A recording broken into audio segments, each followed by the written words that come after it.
હાલો friends, મારા કિચનમાં આપણું હાર્દિક સ્વાગત છે। આજે આપણે બનાવીશું ચણાના લોટના પુડલા।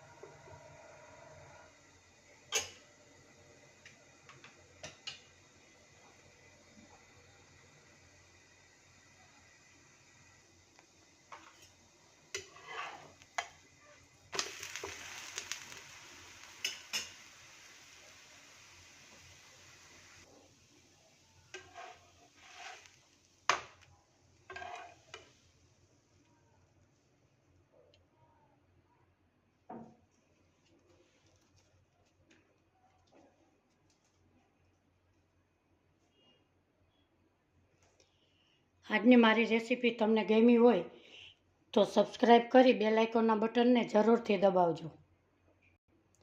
મારી નવી રેસીપીના નોટિફિકેશન તમને મળતા રહે। સૌ પ્રથમ આપણે ચણાનો લોટ લેશું, મેથી,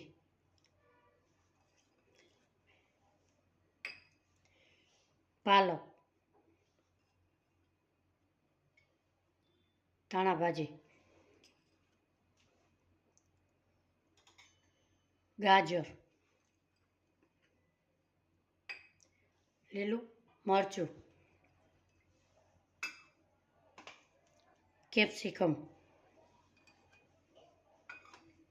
લીલી ડુંગળી, લીલું લસણ, ટમેટો।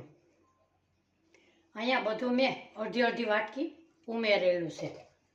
એમાં ઉમેરીશું આપણે અજમા, એ ખાવામાં બહુ ટેસ્ટ લાગે છે।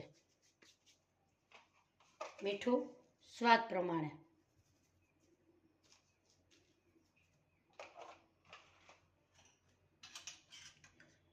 હિંગ,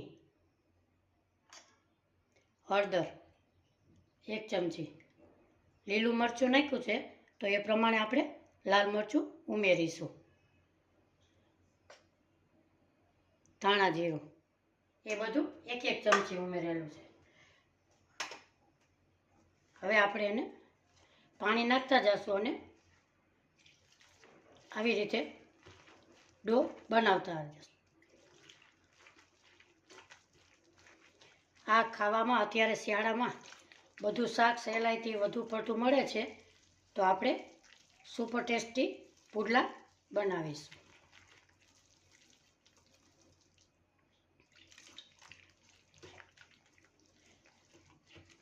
આપણો ડો એકદમ સરસ થઈ ગયો છે। હવે આને આપણે એક બ્લેન્ડરનો આટો ફેરવીશું।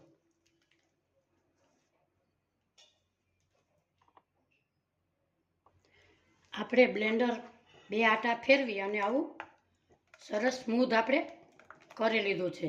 થોડી થોડી સબ્જી દેખાય એવું આપણે રાખેલું છે। એમાં ઉમેરીશું અડધી ચમચી જેટલો મીઠા સોડા, નાની અડધી ચમચી, એને આપણે મિક્સ કરીશું।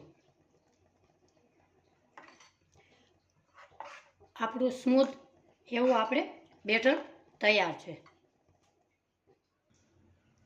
આપણે હવે પુડલાને ગરમ કરવા લોઢી મૂકેલી છે। હવે આપણે પુડલાને પાથરશું।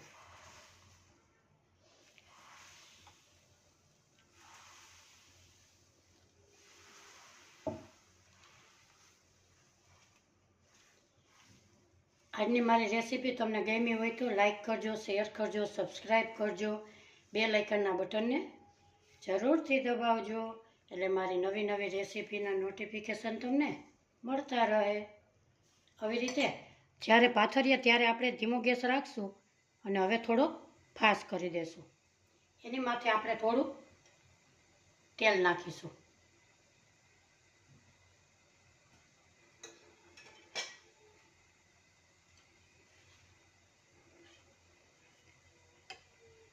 આ પુડલા તમે દહીં સાથે કે ચટણી સાથે, સોસ સાથે તમે સહેલાઈથી ખાઈ શકો છો. આ પુડલા બાળકોને ટિફિન બોક્સમાં પણ તમે આપી શકો છો.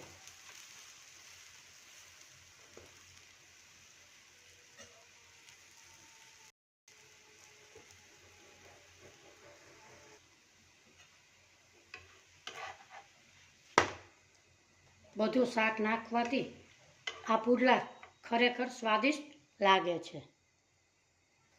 આપણે એક પ્લેટમાં કાઢીશું.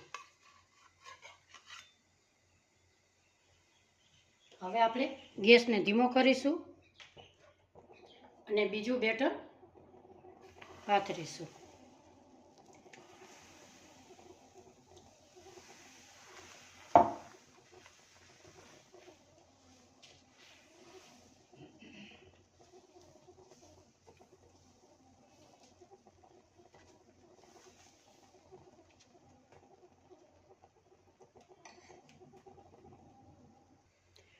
હવે આપણે ગેસને થોડો ફાસ્ટ કરીશું અને માથે તેલ નાખીશું.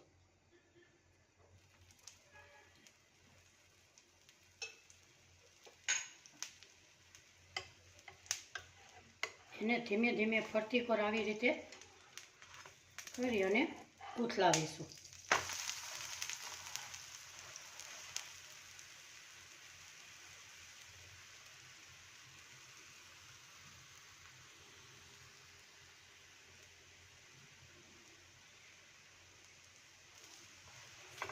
સાંજે આપણે ઓચિંતા કોઈ પણ મહેમાન આવે તો તાત્કાલિક આપણે આ રેસીપી કરી શકીએ છીએ.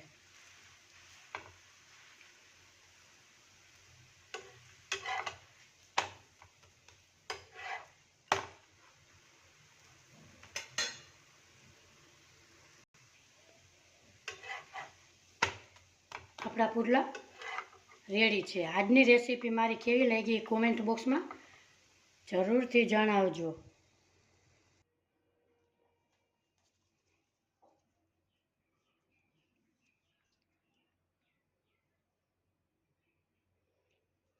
ફરી મળીશું એક નવી રેસીપી સાથે. આવજો. જય શ્રી કૃષ્ણ.